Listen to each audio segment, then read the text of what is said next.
तमाम चीज़ें हैं। मैं छोटी बड़ी चीज़ें पहले हम कर लें, जैसे PP7, उसके ऊपर अभी तक नज़रें लगी हुई हैं कि ज़िमनी इलेक्शन के हवाले से या PP7 के हवाले से अभी तक कुछ भी क्लियर नहीं हो सका। तो हमारे साथ शेयर करें कि आपके पास क्या इन्फॉर्मेशन है। कोई नहीं, वो तो सादा सी बात है। 265 हल्के थे या 266 थे, वो सबका रिजल्ट आ चुका था। उसमें 293 वोटों के साथ पीटीआई को उम्मीदवार जीत रहा था।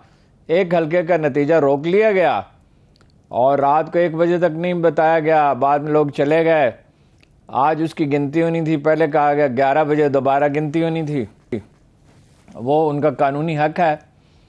तो 11 बजे से फिर उनको 2:30 बजे बुलाया गया, 2:30 बजे के बाद 6 बजे बुलाया गया, फिर भी वो रिटर्निंग अफसर साहब नहीं मिले। और उन्होंने कहा कि टेलीफोन पे बता देंगे। भी थोड़ी देर पहले कहा टेलीफोन पे कैसे बता देंगे, गिनती तो उनकी मौजूदगी में होनी चाहिए। इसमें कोई शुबा ही नहीं है कि पीटीआई वो सीट जीत रही थी।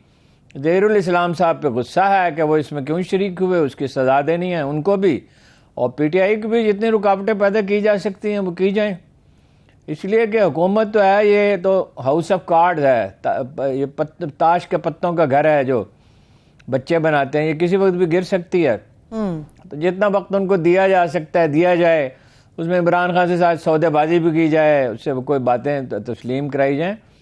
बाकी वो मरियम का ऐसे आप अपना कीमती वक्त क्यों ज़ाया करती हैं? वो मरियम ने ये कहा, मरियम ने वो कहा, मरियम ने कहा। मरियम साहबा ने तो ये भी कहा था कि उनकी कोई जायदाद ही नहीं है दुनिया में, एक पैसे की भी, और वालिद साहब के वो इनायात पे बसर करती हैं जी। वो ये जो चीज़ वाज़ेह हो चुकी है उसको दोहराने की क्या ज़रूरत है? ठीक, मतलब ये उनके 7 या 8 आदमी इनमें से जीते थे पीटीआई के, जिसे बस 7 तो नए आदमी उनके जीते हैं। तो जो बेमानी दावे हैं उन पर क्या लोगों का कीमती वक्त ज़ाया करना है? ठीक है। बाकी रह गई ये बात कि वो अपना हुकूमत नहीं बनाने देंगे। तो नवाबजादा नसरुल्लाह खां ऐसे मौके पे एक शेर पढ़ा करते थे कि खुदा की शान के कलचिड़ी गंजी, हुजूर बुलबुल बुस्तां करे नवाज संजी। हमारे मोहल्ले का हज्जाम था, ये आपको पहले ही बताया था कि वो 65 की वार में अफ्यून वो खाता था। तो वो जा रहा था, ऊंची आवाज़ से कह रहा था कि रूस का तो इलाज है। वो रूस ने हमायत की थी इंडिया की, रूस का इलाज तो उसकी गंदम बंद कर दो, है जी। वो अपना वेब ऑफ इमेजिनेशन में आदमी रहना शुरू करता है। खुद फरेबी की एक सेल्फ डिनाइल जिसे कहते हैं, खुद फरेबी की एक कैफियत होती है, एस्केपिज्म है, फरार है, मुस्लिम बर्रे सगीर के मिजाज में है। वक्त बदल गया, हालात बदल गए। 46% उसने वोट लिए हैं, इतनी बेपनाह रैंकिंग के बावजूद। 40 लाख आदमी तो टेलीफोन ऑपरेटर, उसने कंप्यूटर ऑपरेटर नहीं मार डाले, तो चीफ इलेक्शन कमिश्नर ने क्या नहीं किया होगा, और किस किस की सरपरस्ती नहीं थी, और क्या सब चौधरी खरीद लिए गए हर इलाके में। इसके बावजूद जहां कहीं पीटीआई जो है उसका कमज़ोर कैंडिडेट था या कोई गैर मामूली सूरत हाल थी, तो कोई हरबा छोड़ा नहीं, मगर इसके बावजूद वो जीत गई है।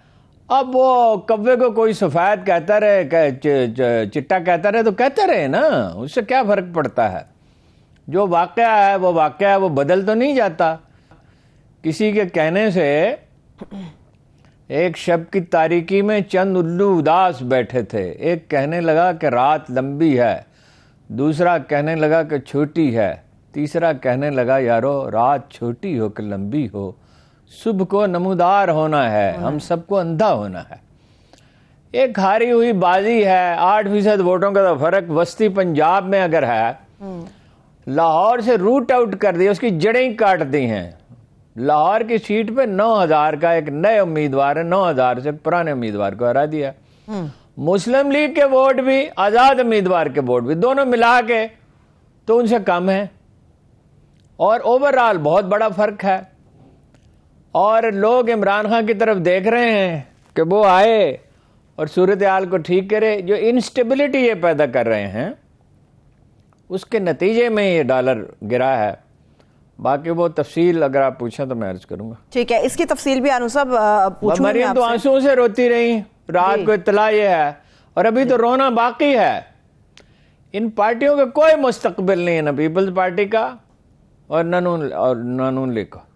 ठीक है, अरुण साहब, आपने चीफ इलेक्शन कमिश्नर की बात की है। नून लीग का मौक़िफ़ ये है कि इमरान खान साहब ने चीफ इलेक्शन कमिश्नर से चोर दरवाजे के जरिए मुलाकात की कोशिश की, नाकाम हो गए, इसलिए अब वो चीफ इलेक्शन कमिश्नर और ख़ासतौर पर इलेक्शन कमीशन दोनों के खिलाफ खड़े हो गए हैं। जैसे इमरान खान को हम जानते हैं, वो चोर दरवाजे से क्यों कोशिश करेगा।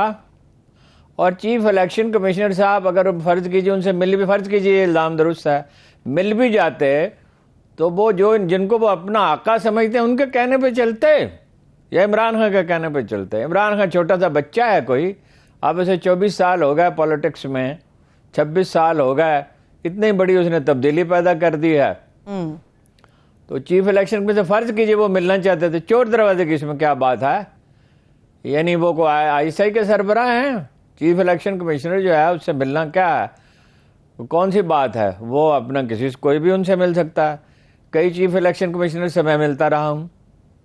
जब आपको इन्फॉर्मेशन की ज़रूरत होती है, एक अखबार में भी मिल सकता है, तो एक लीडर का मिलना क्या है। और ये सब मिलते हैं, और तो वो उसकी क्यों नहीं मुलाकात हो सकती। ये बेमानी बातें हैं।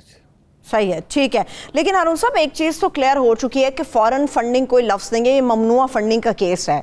बार बार एक तो इसको फॉरेन फंडिंग केस क्यों कहा जा रहा है, और फिर ये क्यों कहा जा रहा है कि जी ठोस सबूत मौजूद हैं, आखिर फैसला क्यों नहीं आ रहा, किसका दबाव है। और ख्वाजा साद रफीक ने तो इंतहा कर दी, बड़ी सख्त जुबान इस्तेमाल की फॉरेन फंडिंग के ऊपर, ममनुआ फंडिंग के ऊपर भी और दीगर इदारों के ऊपर भी, इमरान खान साहब को लेकर। वो मियाँ मोहम्मद बख्श का मिसरा है, लिस्सेदा की जोर मोहम्मद रोना या नस जाना, या गालियाँ दे सकते हैं, तमस्कर उड़ा सकते हैं, फप्तियाँ कर सकते हैं। ये फप्तियाँ कसना तो तकरीबन देहात की जाहिल औरतों की तरह एक दूसरे को ताने देने और मजाक उड़ाना, ये वतीरा पाकिस्तानी सियासत में सभी का हो चुका है। इनका क्या है, ये तो हारे हुए बेचारे फ्रस्ट्रेटेड लोग हैं, तो यही कर सकते हैं।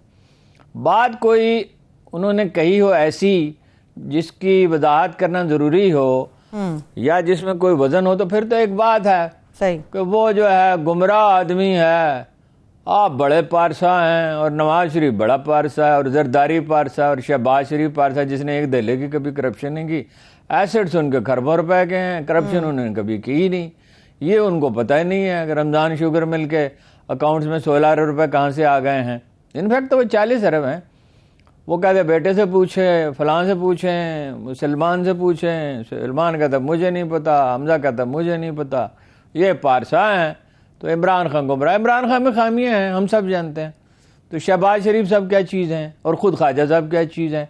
और इमरान खान इतना ही गुमराह है, जिस चीज़ का उन्होंने उसे इल्ज़ाम दिया 2002 का कि वो अपना उसके साथ मिला हुआ था मुशर्रफ के साथ, तो मुशर्रफ ने तो सरपरस्ती की, काबली की उस वक्त। इमरान खान ने तो उनको छोड़ दिया और हर चीज़ दाव पे लगा दी। और उस वक्त की जो ISI थी वो सारे उसके उम्मीदवार भी छीन के ले गई और वाहिद सीट वो जीता। अपनी मेहनत से उसने पार्टी बनाई है। फिर ये था कि इस्टेब्लिशमेंट उसकी सरपरस्ती करे। अब तो इस्टेब्लिशमेंट किसकी सरपरस्ती कर रही थी, अब कैसे उसने जीत लिया है। तो वो उसकी गलतियां भी हैं। ये ठीक है कि वो इस्टेब्लिशमेंट से मदद हासिल करने की उसने कोशिश की। तो जब असल में वो अपना वो वाक़या हुआ जो ये ख्वाजा साहब कह रहे हैं, तो उस वक्त तो ये PTI के सेक्रेटरी जनरल बन गए थे, मेरे साथ गए थे ये। अच्छा। और मैं मौजूद था उस मीटिंग में। और ये सेक्रेटरी जनरल का ओहदा कबूल करके चले गए। फिर उन्होंने महसूस किया कि भाई ये PTI की तो कोई ऐसी कोई पोजीशन नहीं है। जाहिर है हुकूमत भी उसके खिलाफ हो गई थी, तो जनरल मुशर्रफ उसके खिलाफ हो गए थे क्योंकि वो बादशरात तस्लीम करने के लिए तैयार नहीं था। तो ये जाके इसी बुनियाद पर इन्होंने सौदेबाजी कर ली। उसको जाके कहा, ये नहीं कहा कि मैं शामिल होने के लिए गया था। इनको सेक्रेटरी जनरल के ओहदे से हटा दिया था, पंजाब के सेक्रेटरी जनरल के ओहदे से। ये कहा कि इमरान खान ने मुझे ऑफर किया। तो जब उन्होंने कहा कि भाई ये चला जाएगा तो हमारा नुकसान होगा और इमरान खान की पोजीशन मजबूत होगी, शुरू दिन से उन्हें धड़का तो लगा हुआ था। सही। तो उन्होंने इनको भी टिकट दे दिया, इनकी बेगम साहबा को भी दे दिया, इनके भाई साहब को भी दे दिया।